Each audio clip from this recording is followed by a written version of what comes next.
അസ്സലാമു അലൈക്കും വറഹ്മത്തുള്ളാഹി തആല വബറകാതുഹു. ബിസ്മില്ലാഹ് വൽഹംദുലില്ലാഹ് വസ്സലാത്തു വസ്സലാമു അലാ അഷ്റഫി റസൂലില്ലാഹ് വഅലാ ആലിഹി വഅസ്ഹാബിഹിൽ ഫായിസീന ബിറളില്ലാഹ് അമ്മാ ബഅദ്. യാ സബൂർ യാ അല്ലാഹ്, യാ സബൂർ യാ അല്ലാഹ്, യാ സബൂർ യാ അല്ലാഹ്.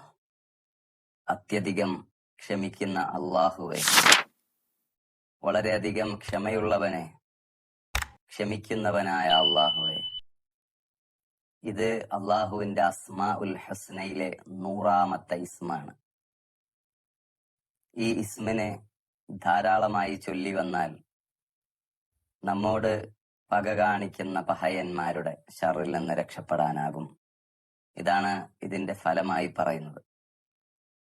മറ്റൊന്ന്, കാര്യങ്ങൾ നമുക്കെതിരായി വരുമ്പോൾ, കാലാവസ്ഥകൾ പ്രതികൂലമായി മാറുമ്പോൾ, ദുഃഖത്തിന്റെ കയത്തിലേക്ക് എടുത്തെറിയപ്പെട്ടു പൊടുന്നനെ നാം അപ്സെറ്റ് ആവുമ്പോൾ, സഹിക്കാനാവാത്ത ദുരന്തങ്ങൾ ജീവിതത്തിലേറ്റ് വാങ്ങേണ്ടി വരുമ്പോൾ, പ്രിയപ്പെട്ടവര് നമ്മെ വിട്ട് പിരിഞ്ഞതിന്റെ ഓർമ്മകൾ അലട്ടി അലട്ടി നമ്മെ ഒരു ദുഃഖപുത്രനാക്കി മാറ്റുമ്പോൾ, അത് മറച്ചു പിടിക്കാനും ഹൃദയം ശാന്തമാകാനും ക്ഷമയുണ്ടാകാനും ഇത് പ്രത്യേകമായ ഒരു മരുന്നായി ചൊല്ലാൻ ഇതിന്റെ ഖാസിങ്ങളായ ഇതിനെ പഠിപ്പിക്കുന്ന മഹാന്മാര് പറഞ്ഞു തരുന്നുണ്ട്.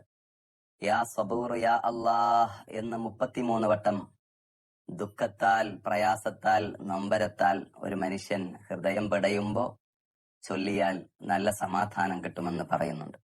ഈ ഇസ്മിനെ കുറിച്ച് ടോട്ടലായി ഒന്ന് പറഞ്ഞ് ഞാൻ നിർത്തുകയാണ്. യാ സബൂർ യാ അല്ലാഹ്, ഇതിന്റെ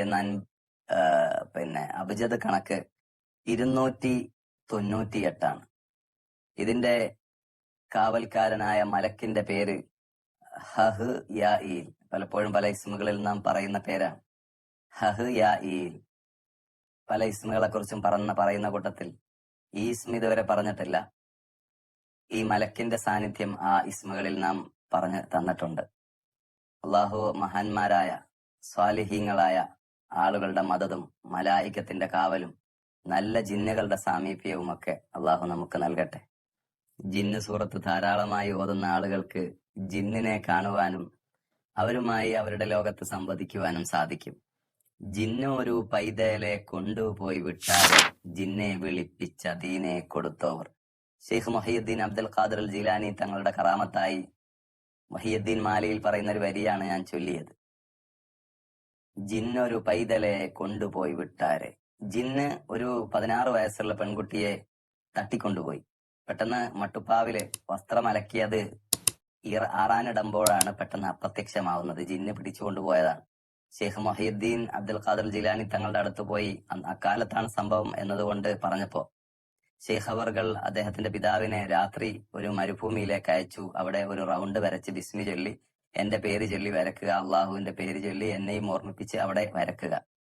അലാ നിയ്യത്തി അബ്ദുൽ ഖാദർ, ബിസ്മില്ലാഹി അലാ നിയ്യത്തി അബ്ദുൽ ഖാദർ എന്ന് പറഞ്ഞൊരു വട്ടം വരച്ച് അതിനുള്ളിൽ ഇരുന്നാൽ ധാരാളം ജീവികളുടെ രൂപത്തിൽ ജിന്നുകൾ വരും, പേടിക്കരുത്. ഒടുവിൽ അവരുടെ രാജാവ് വരും, പേടിക്കരുത്. ചോദിച്ചാൽ കാര്യം പറയുക, എന്റെ മകളെ നഷ്ടപ്പെട്ടിട്ടുണ്ടെന്ന് പറയുക. പറഞ്ഞതുപോലെ പാതിരാത്രി അങ്ങനെ പോയിരുന്ന ഒരുപാട് രൂപങ്ങളിൽ, കഴുതയുടെയും പോത്തിന്റെയും സിംഹത്തിന്റെയും ഒക്കെ രൂപത്തിൽ ജിന്നുകൾ വന്നു. ഒടുവിൽ കുതിരപ്പുറത്ത് ജിന്നുകളുടെ രാജാവ് വന്നു. കാര്യം ചോദിച്ചു, എന്റെ മകളെ കാണുന്നില്ല. വിളിച്ചു ചോദിച്ചു, ഏതവനാടാ ഈ അബ്ദുൽ ഖാദിർ ജീലാനി തങ്ങളുടെ കീഴിലുള്ള ആളുടെ മകളെ തട്ടിയെടുത്തത്? പെട്ടെന്ന് എല്ലാരും പറഞ്ഞു, ഒന്നുമില്ല, ഞങ്ങളെ കൂട്ടത്തിൽ ആരുമില്ല, എന്നാ ഒന്ന് അന്വേഷിക്കെന്ന് പറഞ്ഞു.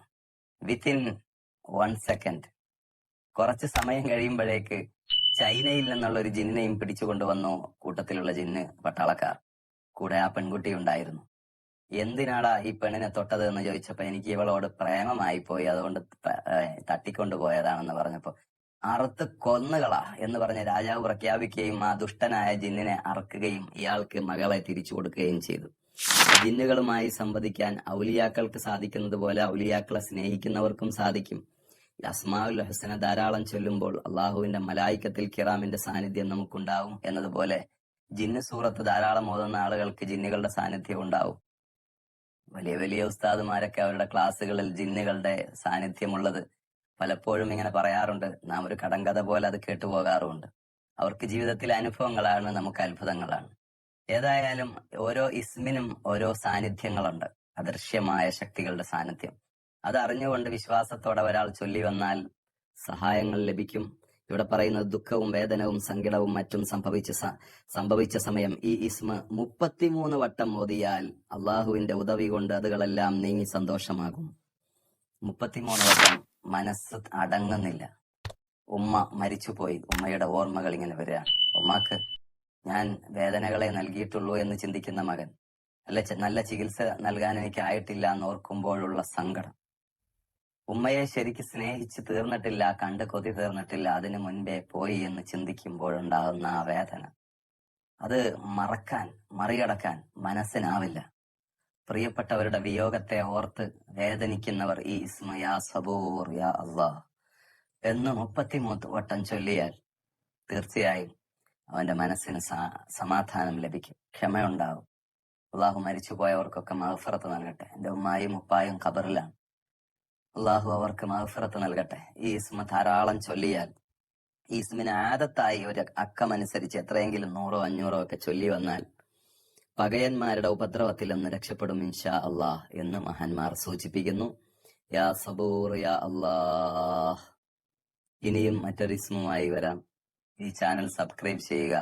നമ്മളെപ്പോഴും സപ്പോർട്ട് ചെയ്യുന്ന ആളുകൾ നമുക്ക് വേണ്ടി ദുആ ചെയ്യുകയും നിങ്ങളുടെ ദുആകളിൽ എന്നെ ഓർക്കുന്നത് പോലെ നിങ്ങളെയും ഓർക്കുമെന്ന് അറിയിക്കുകയും ചെയ്ത് നിർത്തുന്നു. അസ്സലാമു അലൈക്കും വറഹ്മത്തുള്ളാഹി തആല വബറകാതുഹു.